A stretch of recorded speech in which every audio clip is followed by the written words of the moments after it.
मसूर की फसल का शुमार बारानी इलाकों की मौसम रबी की अहम फसलों में होता है।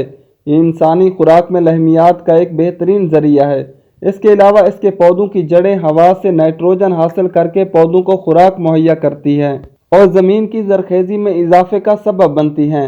मसूर की बेहतर पैदावार और उसकी काश्त को फ़रोग़ देने के लिए पाकिस्तान के तमाम मैदानी इलाके बशमूल पोटोहार वक्त काश्त 15 अक्टूबर से 15 नवंबर और शरह बीज फी एकड़ 16 किलोग्राम। केपी डेरा इस्माइल खान टांग वजीरिस्तान वक्त काश्त 15 अक्टूबर था 15 नवंबर शरह बीज फी एकड़ 16 किलोग्राम। बलूचिस्तान के बलाई सर्द और खुश्क इलाकों में वक्त काश्त 1 अक्टूबर से 30 अक्टूबर शरह बीज फी एकड़ 25 किलोग्राम। मसूर की फसल के लिए जमीन की तैयारी और तरीका काश्त। तलराठी शोर ज़्यादा जमीनें मसूर की काश्त के लिए मौजू नहीं। जमीन की तैयारी के लिए कम अज कम 2 दफा हल चलाना जरूरी है। पहले गहरा हल चलाकर जड़ी बूटियों को तलफ करना चाहिए। उसके बाद 1 दफा हल और सुहागा चलाकर जमीन को अच्छी तरह भुरभुरा कर लेना चाहिए। बारानी इलाकों में जहां बुआई का इन्हिसार बारिश से महफूज करना नमी पर होता है, वहां बारिश के मौसम में गहरा हल चलाकर सुहागा फेरना जरूरी है ताकि नमी को महफूज किया जा सके। मसूर की काश्त कतारों में करें और कतारों का दरमियानी फासला तकरीबन 10 इंच रखें। खादों का इस्तेमाल। मसूर की फसल को नाइट्रोजन खाद की निस्बतन कम जरूरत होती है। फास्फोरसी खाद का इस्तेमाल पैदावार में इजाफे के साथ साथ फसल के बर वक्त पकने में मददगार होता है, इसलिए 1 बोरी DAP फी एकड़ बुआई के वक्त इस्तेमाल करें। ऐसी जमीनें जिन पर पिछले 3-4 साल से दालें काश्त न की गई हों, उन पर हयातियाती खाद का इस्तेमाल जरूर करें। आपाशी।